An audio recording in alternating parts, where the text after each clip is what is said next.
Bienvenue à Pasteur, j'ai une question. La question suivante nous vient de Ostie, en Belgique. Un chrétien peut-il fêter la Saint-Valentin? Aussi, merci pour cette question qui est honnête, que plusieurs personnes se posent et qui, je crois, mérite d'avoir une réponse non légère, mais une réponse approfondie, une réponse qui est fouillée dans la parole de Dieu, une réponse qui est équilibrée et qui va pouvoir aider plusieurs dans le corps de Christ. La question de la Saint-Valentin devrait être en réalité être examinée dans la cohorte de deux autres questions liées à la célébration, telles que la fête de Noël et la fête de Pâques.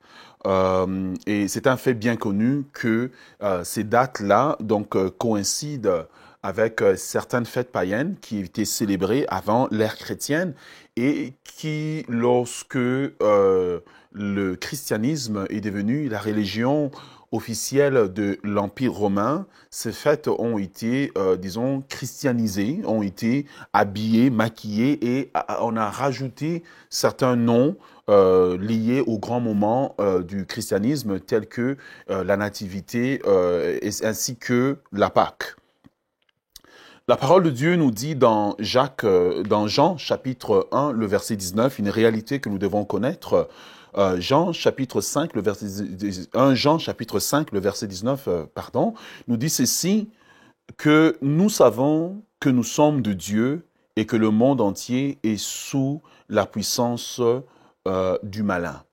Donc, cela nous pousse à une réalité que nous devons avoir en perspective.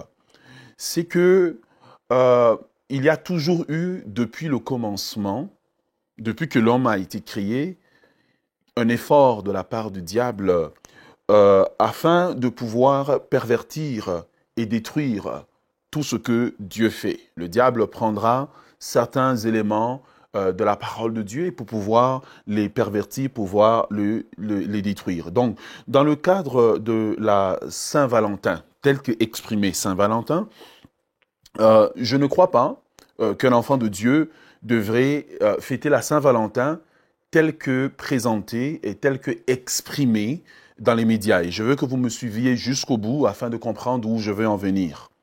Je ne crois pas qu'un enfant de Dieu devrait le faire tel que présenté. Pourquoi? Parce que la Saint-Valentin telle que présentée dans les médias, c'est une invitation au dérèglement. C'est une invitation à la débauche, à la fornication, c'est une invitation à l'adultère. Or, la Bible nous dit, dans le livre de 1 Corinthiens, chapitre 6, le verset 1 à 8, « Fouillez la fornication, quelque péché qu'un homme commette, il est hors de son corps, mais le fornicateur pêche contre son propre corps. Ne savez-vous pas que votre corps est le temple du Saint-Esprit qui est en vous et que vous avez que vous avez Dieu et vous n'êtes pas à vous-même, car vous avez été rachetés à prix, glorifiez donc Dieu dans votre corps. » Dans les 6 épîtres de Paul, que Paul va écrire, Paul, conduit par le Saint-Esprit, souligne la gravité du péché contre son propre corps, tel que dans 1 Corinthiens chapitre 6, comme nous l'avons cité, Éphésiens chapitre 5, verset 3 à 7, Galates chapitre 5, le verset 19 à 21, 2 Corinthiens chapitre 12, le verset 21. Alors, où est-ce que je vais en venir avec cela? Par contre, ce que j'aimerais dire, c'est que la Bible nous encourage à pouvoir, depuis le commencement, à célébrer l'amour. Ce que nous pouvons célébrer le jour de la Saint-Valentin, c'est célébrer l'amour. L'idée que le monde essaie de transmettre, c'est célébrer l'amour, mais le monde célèbre un amour perverti, un amour libertin. Mais nous devons célébrer l'amour dans le cadre que Dieu a établi d'un homme et d'une femme qui sont mariés, de deux personnes qui veulent s'engager dans un projet. C'est ce que la Bible nous encourage. L'idée de célébrer l'amour est tellement importante que la Bible va consacrer un livre entier, le Cantique de Cantiques, à la célébration de l'amour. Et la Bible s'en servira même comme modèle de l'amour entre Christ et l'Église. Donc, Cantique de Cantique nous montre, donc, depuis longtemps que nous devons célébrer l'amour. L'idée d'un chrétien qui célèbre la Saint-Valentin, il ne peut pas célébrer selon que le monde le présente, mais doit le faire dans l'esprit de célébrer d'un homme et d'une femme qui s'aiment et qui veulent s'engager dans les liens du mariage. Donc Dieu veut que nous puissions célébrer l'amour véritable. Cet amour véritable est présenté dans 1 Corinthiens chapitre 13, le verset 8 à 13. Donc l'amour que le monde présente aujourd'hui, l'amour que le monde présente le jour de la Saint-Valentin est un amour perverti, est un amour qui n'est pas selon le plan de Dieu, est un amour libertin, est un amour qui pousse au péché. Et nous, en tant qu'enfants de Dieu, nous ne pouvons pas nous engager dans ce genre d'amour, dans ce genre de pratique, tandis que nous devons célébrer l'amour, pas simplement le jour de la Saint-Valentin, mais nous pouvons le célébrer aussi tous les autres jours de l'année. Nous y sommes encouragés par la parole de Dieu. Pourquoi nous devons le faire? Parce que la parole de Dieu dit que nous sommes la lumière du monde. Étant la lumière du monde, si les chrétiens le jour de la Saint-Valentin s'éterrent dans leur maison, si les chrétiens, le jour de la Saint-Valentin, ne montrent pas l'exemple d'un monsieur et d'une femme, d'un frère et d'une sœur mariés depuis 5 ans, depuis 10 ans, depuis 20 ans, qui sont encore ensemble, qui s'aiment, qui démontrent l'amour, comment le monde aura-t-il de repères? Comment le monde aura-t-il un point de référence? Donc, étant donné que nous sommes la lumière du monde, nous devons montrer l'amour. Et c'est ce que la parole de Dieu nous encourage aussi dans le livre des Éphésiens, chapitre 5, à partir du verset 22 au verset 25, il dit « Femmes, soyez soumises à vos maris comme au Seigneur, car le mari est le chef de la femme, comme Christ est le chef de l'Église qui est son corps, dont il est le sauveur. Or, de même que l'Église est soumise à Christ, les femmes doivent être soumises à leur mari. » Mais Éphésiens rajoute, il dit « Marie, aimez vos femmes comme Christ a aimé l'Église et s'est livré pour elle. » Donc, il y a un encouragement dans la parole de Dieu à aimer, non seulement à aimer, mais à exprimer cet amour.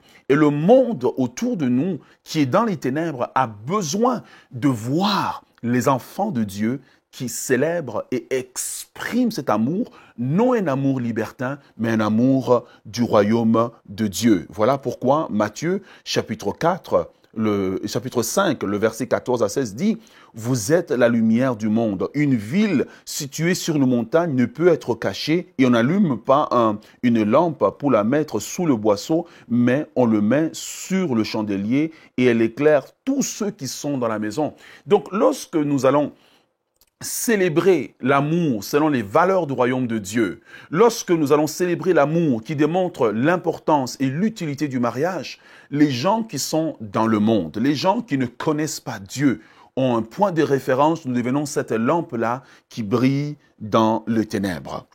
Jean chapitre 4, le verset 22, lorsque Jésus rencontre la femme samaritaine, Jésus dit une phrase, il dit « Vous célébrez ce que vous ne connaissez pas ».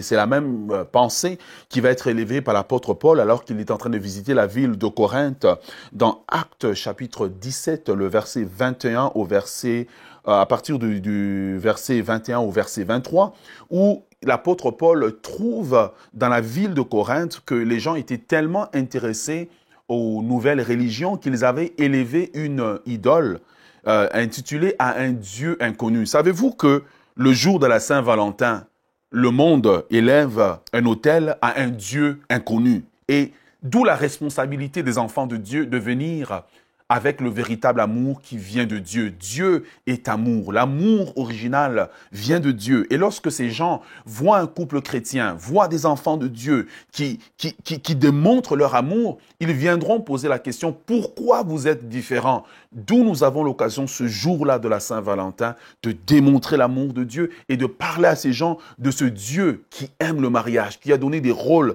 pour l'homme et la femme, des règles pour un mariage chrétien d'être heureux et leur montrer le chemin vers ce Dieu-là. Nous devons briller dans les ténèbres de ce monde. Voilà pourquoi nous ne pouvons pas célébrer dans l'esprit du monde, mais nous ne pouvons pas non plus nous dire nous ne célébrons pas.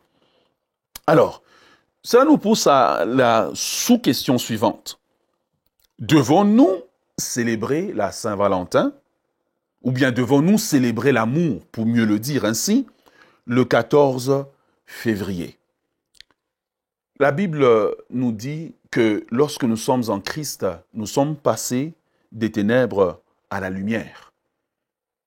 Colossiens chapitre 2, le verset 16 nous dit que personne ne vous juge au sujet de manger, du boire, au sujet d'une fête, d'une nouvelle lune ou d'un sabbat.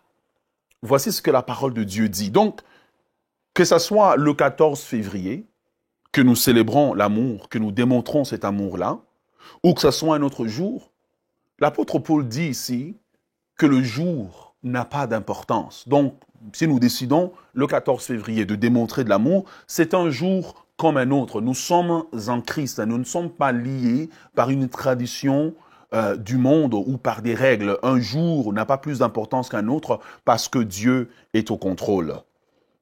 Ensuite, dans le livre de 1 Corinthiens chapitre 8, à partir du verset 4 jusqu'au verset 8, je ferai la lecture pour nous. L'apôtre Paul dit ceci. Pour ce qui est donc de manger des viandes sacrifiées aux idoles, nous savons qu'il n'y a point d'idole. Donc là, je viens aux chrétiens qui part toujours en disant que la Saint-Valentin a une origine diabolique, c'était des idoles. L'apôtre Paul est très clair. Nous savons qu'il n'y a pas d'idole dans le monde et qu'il y a un seul Dieu. Car si les êtres qui sont appelés Dieu sous le ciel, soit dans le ciel, soit sur la terre, comme il existe réellement plusieurs dieux et plusieurs seigneurs, néanmoins pour nous, il n'y a qu'un seul Dieu, le Père, de qui viennent toutes choses et pour qui nous sommes, et un seul Seigneur, Jésus-Christ, par qui toutes choses, et par qui sont toutes choses, et pour qui nous sommes. Mais cette connaissance n'est pas chez tous. Donc les chrétiens qui paniquent le jour de la Saint-Valentin, c'est un manque de connaissance simplement de leur position en Christ. C'est un manque de certitude de leur enracinement en Christ.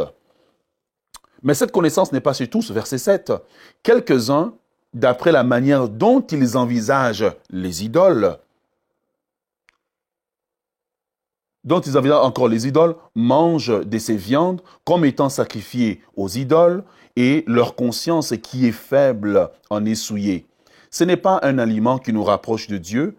Si nous en mangeons, nous n'avons rien de plus. Si nous n'en mangeons pas, nous n'avons rien de moins. Donc, j'ai utilisé l'élément ici des aliments pour faire la balance, et en prenant le texte de Colossiens, ça nous permet de pouvoir bien examiner la question de la Saint-Valentin. Colossiens nous dit que le jour n'est pas important, et Paul nous dit qu'il n'y a pas d'idole. Un enfant enraciné en Dieu peut, le jour de la Saint-Valentin, dépendamment de sa décision, décider ce jour-là de fêter avec son épouse, de fêter avec sa conjointe. La Bible dit que c'est une question d'interprétation de ce que vous faites de ce jour-là. Le 14 février, le vendredi 13, tous ces jours-là, ce ne sont pas des jours qui ont un impact sur un enfant de Dieu, parce que la Bible déclare que si quelqu'un est en Christ, il est une nouvelle créature. Nous avons une position en Christ qui fait que ce soit le 14 février, le vendredi 13, ces jours n'ont aucune influence sur nous. Alors, si vous voulez célébrer le 14 février, célébrez, mais célébrez l'amour véritable. Homme avec femme et non homme avec homme. Célébrez le 14 février, vous voulez le faire, faites-le librement, mais que chacun fasse selon ce qu'il se sent conduit, selon sa conscience. Mais Dieu nous demande que l'amour ne soit pas simplement exprimé en un jour, mais que l'amour soit exprimé au quotidien, que l'on reste fidèle, que l'on s'engage et qu'on s'engage à vie et qu'on applique les règles du royaume de Dieu.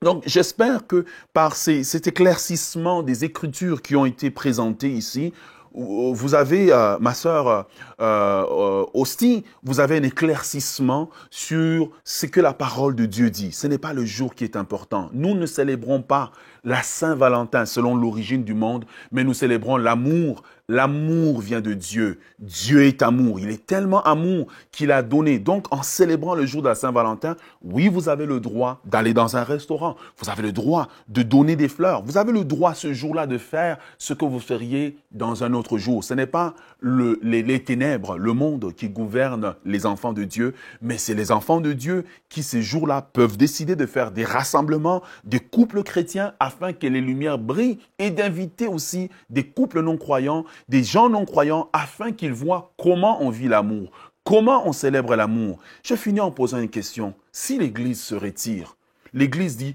je ne vais plus le 25 décembre, je ne fais rien. À la Pâque, je ne fais rien. Le 14 février, je ne fais rien. Mais nous laissons toute la place aux ténèbres. Or, Jésus a dit que votre lumière brille devant les hommes. C'est en brillant, c'est en montrant les valeurs du royaume de Dieu. C'est en disant, c'est que la parole de Dieu dit sur l'amour que nous allons démontrer le véritable amour. Et qui sait si ce jour-là, nous allons pouvoir gagner quelques personnes en Christ. Donc, j'espère que ces quelques éclaircissements pourront aider plusieurs qui se posent la question, est-ce qu'un chrétien devrait fêter la Saint-Valentin? Merci beaucoup. Nous espérons que cette émission vous a béni. Si vous aussi vous avez une question biblique sans réponse, envoyez-la nous par email à pasteurj'aiunequestion@enseigne-moi.com.